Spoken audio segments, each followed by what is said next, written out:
안녕하세요. 닥터 까막눈입니다. 유튜브 한 지가 몇 년 됐습니다. 구독자는 많진 않지만 그 유튜브 하면서 많은 즐거움을 얻었는데요. 그 즐거움 중에 가장 큰 기쁨은 제가 유튜브에서 했던 여러 가지 제안들, 조언들 혹은 그런 유튜브에서 했던 내용들을 가지고 열심히 경청하신 분이 계시고 그 경청한 대로 따라서 해주신 분이 계신다는 거예요. 그래서 구독자는 다른 유튜브들보다 많지는 않아도 그래도 몇 분이라도 따라서 해주시고 건강에 무척 유익했다, 가족들의 건강이 회복됐다 이런 말씀을 해주시기 때문에 사실 이 유튜브를 계속 찍고 있는 거고요. 그분들의 격려가 제게 큰 이제 힘이 됩니다. 오늘은 무슨 말씀을 드리고 싶냐면 제가 예전에 엄마에도 산모도 올리브 오일 같은 들기름 같은 오일을 먹어야 되고 태어난 아이에게도 먹일 수 있으면 먹여보십시오 라는 이런 제안을 했어요. 그런데 그것을 따라서 해주셔가지고 결과가 얼마나 좋았는지 인터뷰해 주신 분이 있어가지고 오늘 이 영상을 찍게 되었습니다. 오늘 제목은요, 아기와 엄마를 위한 건강한 선택입니다. 모유 수유가 좋을지 분유 수유가 좋을지 혹은 엄마가 환경 오염에 노출되어 있다 그러면 어떻게 해야 되는지 오늘 이 시간에 알려드리고자 합니다. 아이에게는 어떤 선택이 제일 좋을까요? 모유가 더 좋을까요? 아니면 분유가 더 좋을까요? 이견은 있을 수 있습니다만은 저는 몇 가지 논문에 주목하고 있습니다. 예전에 나왔던 자료인데요. 모유가 좋다는 것은 이제 상식이 되었다. 왜냐하면 출산 직전 약 10일 동안에 나오는 초유가 있는데 처음 나오는 모유라는 거죠. 그런데 이 초유에 신생아에게 필요한 기초 영양소뿐만 아니라 그때만 얻을 수 있는 면역력을 높여주는 물질이 많이 들어있기 때문에 모유가 훨씬 더 좋다고 생각합니다. 그리고 모유 수유하는 동안에는 자연스럽게 엄마와 신체 접촉을 할 수 있으니까 아이와 엄마의 정서 발달에 서로 도움이 되겠죠. 그런데 이것은 이제 정서적인 개념, 일반적인 개념이었잖아요. 그런데 실제적으로 아이 뇌가 어떻게 더 발달하고 있는가, 요즘에 이제 MRI 기법이 발전하니까 이 기법으로 촬영을 해봤는데 실제적으로 아이 지능이 높아질 뿐만 아니라 모유 수유를 많이 하는 아이들이 뇌의 백질과 혈액질의 양이 분유를 먹었던 다른 아이들보다 20에서 30%가량 더 많았다는 거예요. 그래서 이걸 생각해 보면 당연히 아이들의 IQ나 지능이나 정서적인 면이 더 유리할 거고요. 훗날 치매 같은 증상들이 나타날 때 훨씬 더 유리하지 않을까라는 기대를 해보게 됩니다. 논문은 하나 있는 건 아닙니다. 또 이제 다른 우리나라에서 나온 이제 자료인데요.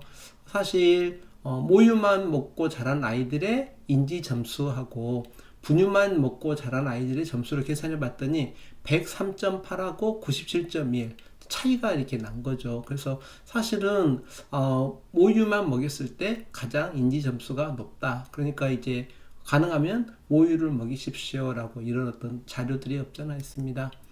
실제적으로 MRI 촬영을 해가지고 얼마나 이제 좋게 나오는지 이제 연구해 보려는 자료들이 있었는데 사실은 이제 제가 모유 수유가 이롭다는 자료는 가져오지만 또 다른 자료들에는 큰 차이가 없다라고 이렇게 얘기를 합니다. 왜냐하면 분유 만드는 회사에서 참 똑똑해서 모유와 가장 근접하게 비슷하게 만들려고 노력하기 때문입니다. 하지만 비슷하게 만들었다는 거하고 똑같이 만들었다는 말하고는 다르죠. 그래서 저는 이견이 있을 수 있습니다만은 분유 먹이는 것보다는 모유 수유가 더 유리하다라고 생각합니다. 모유의 수유의 장점을 이제 아이 입장에서 설명할 수 있고요. 또 산모 입장에서 설명할 수가 있는데 아이 입장에서 설명을 하면은 장 건강이 개선되고요. 정서적으로 안정이 되고요. 엄마의 모유 수유하면서 접촉하기 때문에 옥시토신 분비도 많아집니다. 알레르기 예방도 되고요. 면역력 강화도 되고 소화도 잘 되고 영양 균형이 이루어집니다. 모유에는 DHA가 생각보다 분유에 비해서 많이 들어있거든요. 그래서 뇌의 발달, 지능의 발달에 더 유리할 거라고 생각합니다.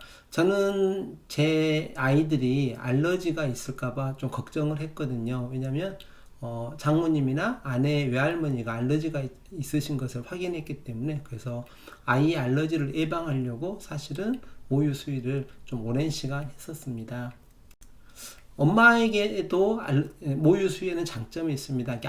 아기에게만 있는 게 아니라 엄마에게도 있는데, 모유 수유를 하면은 엄마의 고혈압이 좀 예방되고요, 당 수치도 좀 떨어지고요, 어떤 연구에는 뭐 암도 예방된다 이런 어떤 또 의견도 있고요.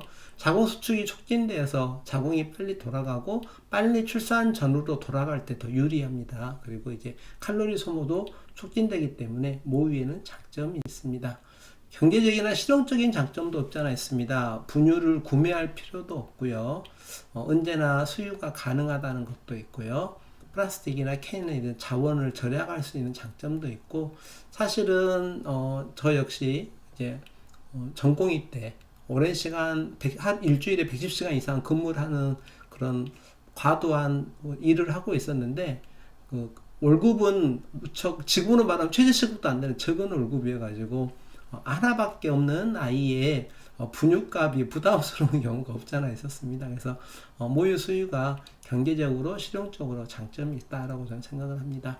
하지만 이제 분유가 필요한 경우도 있죠. 예를 들어서 엄마가 어떤 질환이 있어서 모유 수유가 곤란하다든가, 혹은 이제 젖의 양이 제일 부족하다든가. 그래서 저도 아내가 모유 수유를 하려고 하는데 사실은 아이가 너무 잘 먹는 거예요. 그래서 배고파하니까 모유를 주고 그 다음에는 분유를 줘야 되는, 이게 젖의 양의 분유 부족이 제일 많고요. 직장에서 근무를 한다든가 뭐 이런 현실적인 이유도 있을 수 있고요. 또 편안함이 좀 부족할 수도 있죠. 그래서 분유가 필요한 경우도 있습니다. 하지만 이제 둘 중에 하나를 선택하라 그러면 저는 모유를 선택하고 싶고, 만약에 분유가 필요한 상황이라 그러면 두 가지 방법을 다 쓰면 좋겠다 이렇게 생각을 하고요. 절대 못하는 상황이다 그러면 이제 어쩔 수 없이 아이 생명을 위해서 분유를 사용하는 게 좋다고 생각을 합니다. 그런데 이제 이렇게 딱 그 생각을 한 다음에 계속 공부하다 보니까 자료 하나를 봤는데요. 자료는 충격적이었어요. 무슨 자료였냐면, 환경 노출, 오염에 노출된 우리 제목을 제가 붙여놨는데, 다이옥신이나 PCB가 이제 어디에 제일 많이 들었나 이렇게 봤거든요. 그랬더니 1등이 민물 어류예요. 이걸 보고 나니까 민물에서 자라는 거 먹기가 두려워지더라고요. 2번이 버터였거든요. 그래서 민물 어류가 1등이어서 잘 안 먹게 됐고요. 양을 좀 줄였죠. 그래서 예전에는 정말 좋아했던 짱뚱어라든가 꼬막이라든가 장어라든가 이런 물질들을 좀 먹는 횟수를 좀 줄였고요. 버터는 기버터를 이제 먹는 것으로 좋아했고, 다른 버터는 좀 피했습니다. 근데 세 번째 발견된 것이요, 모유가 있더라고요. 충격적이죠. 모유가 정말 좋을 것 같고, 좋다는 자료들을 보고 아이들에게 모유 수유도 이렇게 하게끔 하고 했는데, 그리고 네 번째 보니까 그 핫도그도 이렇게 있네요. 근데 이제 모유가 충격적이었어요. 그래서 이제 그때 이제 고민을 좀 했어요. 아, 그러면 모유를 안 먹이는 게 유리할까? 먹인다 그러면 어떻게 해야 될까? 그래서 이제 제가 찾아낸 방식은요, 모유 수유하기 전에 엄마에게 있는 중금속을 어떻게든지 좀 줄여보자, 이 개념을 가지고 생각을 했습니다. 그래서 어떻게 하면 중금속을 좀 배출해 볼까? 중금속 배출할 수 있는 여러 가지 방법들을 생각해 봤는데, 중금속 배출하고 모유를 해야 건강한 모유 수유가 가능하겠죠. 그래야 엄마도 유리하고 아이도 유리할 거니까요. 그래서 제가 그때부터 오이를 먹으라고 말씀을 드렸습니다. 그래서 엄마 몸에 있는 중금속을 어떻게든지 오일을 사용을 하면 중금속이 아이에게 가는 것을 좀 줄일 수 있을 거라는 어떤 아이디어를 내 가지고 중금속 배출을 위해서 오일을 계속 쓰라라고 했고요. 혹시 이제 중금속을 배출을 못하고 모유수를 하게 되면 나중에는 어떤 문제가 있을 것이냐, 당뇨 위험이 좀 높아질 것 같아요. 그래서 당뇨라든가 나중에 만성질환의 어떤 위험도가 조금은 높아질 가능성이 있지 않을까, 저는 그렇게 생각을 했습니다. 그래서 이제 엄마에게 오이를 먹게 했고요. 모유 수유하기 전에는 현미나 차전자피, 엽록체, 엉겅퀴, 개똥쑥 이런 것들을 계속 어머니에게 좀 많이 사용하도록, 그래서 산모에게는 이런 것들과 함께 들기름이나 올리브 오일, MCT 오일 이런 오일들을 잘 사용해 보시라고 말씀을 드립니다. 우리 엄마 몸에 산모 몸에 이제 중금속이 들어오게 되면 아이에게 전달이 돼버릴까봐 무섭습니다. 그래서 두 가지 루트로 주로 전달이 될 건데요. 하나는 태반을 통해서 전이가 됩니다. 예전에는 저는 이제 학교 다닐 때는 교수님들이 마치 태반 신화처럼 말씀해 주셨어요. 엄마 몸에 있는 오염물질이 태반에 다 걸러져서 아이에게는 하나도 전달이 안 될 거다. 이런 개념으로 설명해 주셨던 걸 기억하는데, 현실에서는 태반 끝에, 그러니까 태아 쪽의 태반 끝에도 중금속이 나오는 것으로 알고 있고요. 신생아에게도 검사를 해보면, 특히 요즘에 제대일 검사가 많아졌으니까 태반에서 있는 혈액을 뽑아가지고 검사하게 되면은 꽤 나오는 것으로 알고 있습니다. 모유를 통해서도 전달될 가능성이 있습니다. 만약에 엄마에게 있던 수은이 아이에게 가면은 뇌 발달에 영향을 미칠 거고요. 카드뮴이 전달이 되면은 면역력이 떨어지고 성장도 장애가 돼 있을 거라고 이렇게 생각하고 있습니다. 수은과 같은 중금속만 전달되는 건 아니고요. 비스페놀 A라든가 다이옥신 같은 이런 환경 오염 물질도 가게 되는데, 그러면 아이에게 호르몬이 교란되고 신경계에 영향을 줄 거고요. 비스페놀 A는 내분비에 영향을 줄 거다라고 생각합니다. 정리하면 이렇습니다. 신생아나 태아에게 외부에서 독소가 딱 들어와서 땅 때리게 되면 네 개가 다 흔들리죠. 신경 발달의 문제, 면역력의 저하, 호르몬 교란, 혹은 저체중아도 태어날 수 있다. 그러니까 엄마가 출산 전에 혹은 수유하기 전에 중금속을 얼마나 제거할 것인지, 환경 호르몬을 어떻게 줄일 것인지, 이게 관건일 수 있습니다. 그러면 어떻게 줄일 거냐? 이게 관건이죠. 일단 할 수 있는 것은 어류 섭취를 줄이시라고 말씀드립니다. 이때 어류는 큰 참치라든가 육식성 물고기를 말하고요. 아까 자료에서 보셨던 어떤 민물고기라든가 이런 어류 섭취를 좀 줄이십시오. 특히 수은이 많은 섭취를 좀 줄이십시오라고 말씀드리는데, 수은이 제일 많은 생선 다 알다시피 참치라든가 이런 것에 많이 있고요. 사실 환경 오염물질은 연어에도 꽤 많이 있거든요. 그래서 참치나 연어 그 섭취량을 좀 조절하십시오라고 말씀드리고요. 가능한 한 유기농 식당 드시고요. 화장품에도 가끔 중금속이 있거나 이런 물질이 피부를 통해서 흡수가 될 수 있으니까 화장품도 좀 성분 같은 거 확인하셔야 되고요. 밖에 나갔다 오신다든가 그러게 되면 잘 씻어야 된다고 생각을 하고 있습니다. 환경 호르몬을 줄일 수 있는 방법은 다 알다시피 일회용 그 용기 사용 줄이셔야 되고요. 뜨거운 음식이 비닐봉지에 보관된 거. 그래서 제가 이런 것 때문에 택배 음식 먹는 것이 좀 두렵습니다. 택배 음식을 주문하면 뜨거운 어떤 음식이 플라스틱 그 용기에 또 랩 같은 걸로 씌워져 가지고 이렇게 오잖아요. 그래서 이럴 때 환경 호르몬이 많이 나오지 않을까라는 두려움이 있습니다. 그래서 환경 호르몬 노출을 최소화하기 위해서 저는 야식을 주문한다든가 택배 음식을 주문하는 것에서 좀 두려움을 가지고 있고요. 최소화하려고 노력하고 있습니다. 그럼 이제 대신해서 유리나 스테인리스 용기를 사용해야겠죠. 그래서 카페 가서 테이크아웃 할 때도 텀블러를 가져가시면 좋을 것 같습니다. 유기농 제품이나 무첨가 화장품 이런 것들을 사용하시면 더 유리하겠지요. 결론은 이렇습니다. 분명히 어떤 엄마들이 알고 인지하고 몸 관리를 하셔야 되고요. 그런 상태에서 모유 수유를 하게 되면 아이에게 분명히 유리할 겁니다.